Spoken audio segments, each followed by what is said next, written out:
all, this is Vinay Singh from wishacademy.com and in this video मैं आपको बताने वाला हूँ how to make a check query check validation effect using CSS3 on a login form. So शुरू करते हैं. यहाँ पर मेरे पास एक सोर्स कोड है HTML pages check.html. इसमें एक हेडिंग है h2 एंड एक फॉर्म है. फॉर्म के अंदर इनपुट टाइप टेक्स्ट है जिसकी आईडी है टेक्स्ट यूजर नेम. देन एक इनपुट टाइप पासवर्ड है जिसकी आईडी है टेक्स्ट पासवर्ड एंड लास्ट में एक बटन है जिसकी आईडी है बटन शेक. ओके, देन इसके लिए मैंने कुछ CSS लिखी है जो यहाँ पर है shake.css में. इसी के साथ मैंने इसमें jQuery लाइब्रेरी अटैच की है and shake.js JavaScript file attach की जो ब्लैंक है. ओके, सो आउटपुट अभी इस तरह दिखाई दे रहा है एंड क्लिक करने पर भी कुछ नहीं हो रहा है. ओके, सो नाउ शुरू करते हैं. सबसे पहले हम कीफ्रेम्स डिसाइड करेंगे, मतलब हम शेक एनिमेशन क्रिएट करेंगे सबसे पहले shake.css में. सो एनिमेशन क्रिएट करने के लिए हम कीफ्रेम्स रूल का यूज करेंगे @keyframes. ओके, देन यहाँ पर मैं 4 स्टेज ले रहा हूँ. 0%, then 25%, 25%, then 50% and then 100%. Okay, so यहाँ पर हम लोग ट्रांसफॉर्म प्रॉपर्टी का यूज करेंगे एंड ट्रांसलेट इसकी वैल्यू होगी. हम ट्रांसलेट कर रहे हैं एक्स में, हम इसे चेक करेंगे हॉरिजॉन्टली. ओके, सो आपका जो एलिमेंट है उसकी करंट पोजीशन से हम इसे -15 पिक्सल मूव करेंगे सबसे पहले. देन मैं इस प्रॉपर्टी को कॉपी कर लेता हूँ for others. Then +15 pixel, then again -15 pixel, then 0 0. okay, so @keyframes का हमने नाम नहीं दिया है. नाम इसका दे देते हैं हम. इसका नाम है shake it. Okay, shake it.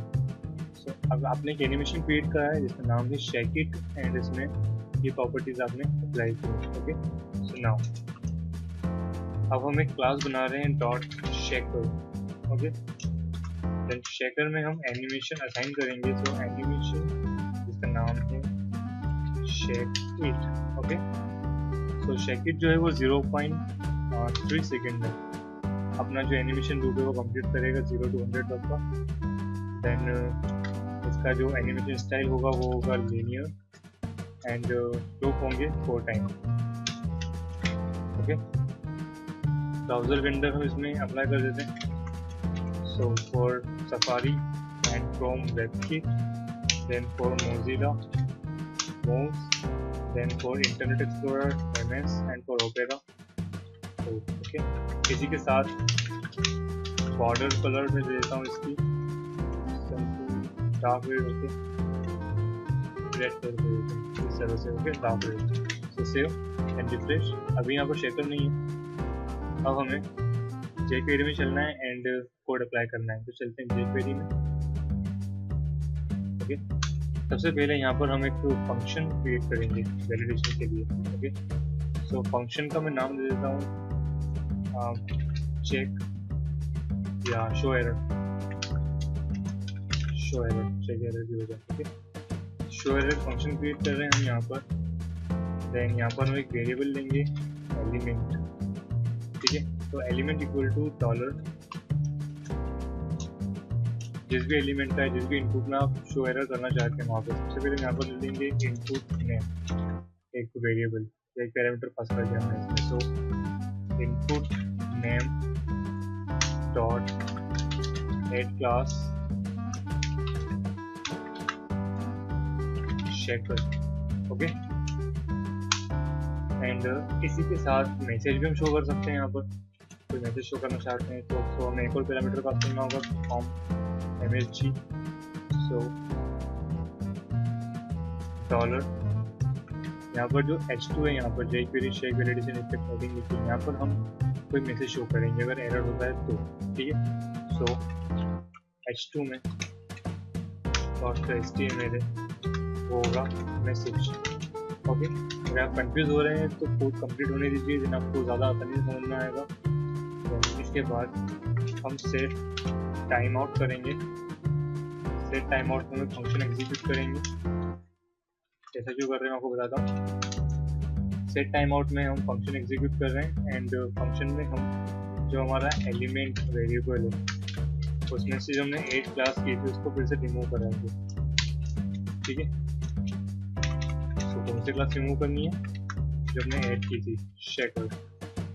Okay, then कितने टाइम बाद रिमूव करना है? कॉमा लगाकर 2000 ms मतलब 2 सेकंड के बाद। ठीक है, और या फिर 1 सेकंड के बाद। ठीक है, तो एक फंक्शन है जिसको मैं एक्सप्लेन करूंगा आपको बाकी कोड के बाद। बाकी कोड में लिख लेता हूँ पहले। सो यहाँ पर dollar document dot on click comma, किस पर क्लिक करने पर? जब बटन पर क्लिक करेंगे तो सभी वैलिडेशन चेक होंगे। सो बटन की हमें आईडी चाहिए होगी। यहाँ पर बटन की आईडी है बटन चेक, इसे कॉपी कर लिया check.js में। On click on ID button check, एक फंक्शन एग्जीक्यूट होगा। तो इस फंक्शन में क्या होगा?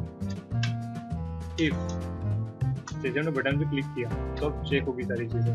सबसे पहले है यूज़र नेम। सबसे पहले हम यूज़र नेम को चेक करेंगे। तो यूज़र नेम की जो आईडी है वो टेक्स्ट यूज़र नेम, जिसे मैंने कॉपी किया, dollar ID text user name dot value is equal to blank. Okay, so if अगर यूज़र नेम की वैल्यू ब्लैंक है तो show error. Okay, show error करना है हमें यहाँ पर इसमें टेक्स्ट यूज़र नेम में comma message you have to enter an username. Okay, then else if मतलब आपका जो यूज़र नेम है उसमें कुछ वैल्यू है वो ब्लैंक नहीं है, तो अगर हैश टेक्स्ट पासवर्ड, अब हम बात कर रहे हैं पासवर्ड बॉक्स की यहाँ पर। ओके, तो इनपुट टाइप पासवर्ड की बात कर रहे हैं, टेक्स्ट पासवर्ड। अगर text password dollar text password की वैल्यू अगर इक्वल टू है ब्लैंक तो फिर से यहाँ पर होगा show error function execute. Then this time show error करेंगे हम टेक्स्ट पासवर्ड में एंड मैसेज होगा it is not possible without a valid password. Okay, else अगर दोनों चीज़ें ब्लैंक नहीं है तो क्या होगा? else जो h2 है उसमें हम HTML चेंज कर देंगे, इसका मैसेज शो कर देंगे हम well done। Okay, and dollar जो फॉर्म है हमारा लॉगिन फॉर्म उसको हम हाइड कर देंगे। ओके, तो आपका कोड कंप्लीट हो जाए और मैं आपको इसे समझाता हूँ। सबसे पहले हम इसका आउटपुट देखते हैं। ब्राउज़र पे गए, रिफ्रेश, लॉगिन। ओके, तो यहाँ पर पेज लोड हो रहा है, इसके कारण ठीक से वर्क नहीं कर रहा है। जब हम बटन पर क्लिक करते हैं किसी बटन पर तो पेज लोड होता है। यही पेज है, क्लिक किया फिर पेज लोड हो रहा है। तो हमें इसका जो बटन है का जो लोड हो रहा है डिफ़ॉल्ट, उसे हमें रोकना होगा। तो आप सबसे पहले यहाँ पर लिखेंगे return false, save and refresh. So click करते हैं तो लोड नहीं हो रहा है, आपको प्रॉपर दिखाई दे रहा है आपका एडिशन। ठीक है, नाउ चेक डॉट CSS में इसका जो इनपुट टाइप वैल्यू है वो मैं और कम कर देता हूँ, 0.1 सेकेंड कर देते हैं।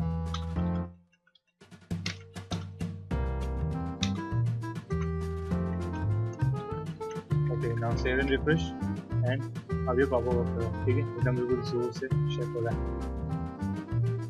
ठीक है, so you have to enter a user name. मैं यूजर नेम एंटर करता हूँ विनय एंड क्लिक करता हूँ। So it is not possible without a password. अब मैं पासवर्ड एंटर करता हूँ, तो Vinay and login and well done. Okay, फिर से रीलोड करते हैं। अगर यूजर नेम नहीं है तो you have to enter a user name. User name enter कर दिया, नाउ पासवर्ड नहीं है, so it is not possible without a valid password. Okay, and दोनों इंसर्ट हो जाते हैं, तो वेल डन। तो इस तरह आप jQuery का वैलिडेशन इफेक्ट बना सकते हैं। अब मैं आपको समझाता हूँ। अगर text user name dot value अगर ब्लैंक है तो शो एरर फंक्शन एग्जीक्यूट होगा। शो एरर में है इनपुट और मैसेज, हमने दो पैरामीटर पास किए हैं यहाँ पर। तो इनपुट नेम वो नेम है जिसमें हमें एरर शो करना है या जिसे हमें चेक करना है, वो एंड मैसेज जो मैसेज हमें शो करना है। तो एक एलिमेंट लिया, इनपुट नेम में एक क्लास एड कर दी शेकर। शेकर जो क्लास है उसमें हमने एनिमेशन डिफाइन किया है, एंड जो एनिमेशन डिफाइन किया है उसका की फ्रेम हमने यहाँ पर डिफाइन किया है। ओके, सो input type sorry input name में हम आईडी पास करते हैं उस एलिमेंट की जिसमें हमें शेक इफेक्ट दिखाना है। ओके, देन इसके ठीक बाद हमने मैसेज पास किया है, तो हम मैसेज शो करते हैं, कस्टम मैसेज यहाँ पर। एंड सेट टाइम आउट क्या करता है, अगर मैं सेट टाइम आउट को यहाँ पर ना रखूँ तो क्या होगा ये देखते हैं। चलिए, रिफ्रेश किया मैंने एंड बग इंस्पेक्ट कर रहे हैं। Okay, reload. तो यहाँ पर देखिएगा, अगर मैं इसके लॉगिन करता हूँ तो यहाँ पर क्लास शेकर ऐड होती है और वो रिमूव नहीं होती। अगर रिमूव नहीं होगी तो दोबारा क्लिक करने पे आपके वैलिडेशन काम नहीं करेंगे। ओके, तो यहाँ पर सेट टाइम आउट एक फंक्शन एग्जीक्यूट करता है जो हर 1 सेकंड के बाद, क्लास ऐड होने के 1 सेकंड बाद उस क्लास को रिमूव कर देता है। ओके, सो एलिमेंट मतलब आपने जो इनपुट पास किया है उसमें से रिमूव करेगा क्लास चेक वाली जिसमें आपने एनिमेशन डिफाइन किया है। ओके, सो इस तरह फंक्शन वर्क कर रहा है। आई होप आपको समझ में आया होगा। ये काफ़ी क्रिएटिव एंड ट्रेंडी चीज़ है जिसे आपको सीखना चाहिए। सो अगर कोई भी कंफ्यूजन है तो आप इस वीडियो के नीचे कमेंट बॉक्स में टाइप कर सकते हैं या फेसबुक पर पूछ सकते हैं। So how was this video, please don't forget to provide your feedback. कैसा लगा कमेंट में लिखना ना भूलिए।